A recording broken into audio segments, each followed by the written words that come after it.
गणिती क्रियांमध्ये अक्षरांचा आपल्याला काय करायचा आहे, वापर करायचा आहे।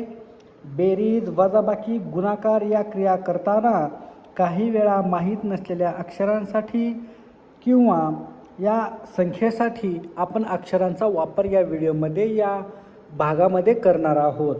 अक्षरांमध्ये लपलेली संख्या शोधण्यासाठी दिलेल्या क्रियेच्या विरुद्ध क्रिया केल्यास अक्षराऐवजी काय मिळते, संख्या मिळते।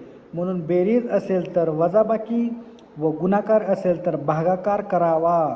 आता यांनी नमुना प्रश्न आपल्याला दिलेला आहे बघा। m-8 बरोबर 8, तर म बरोबर किती, तर 16, कारण 16 वजा 8 केलेला आहे म्हणून उत्तर आलेलं आहे 8, म्हणून पर्याय क्रमांक 2 आलेला आहे। अशाच प्रकारे आपल्याला याचे उदाहरण बघायचे आहेत, प्रश्न बघायचे आहेत।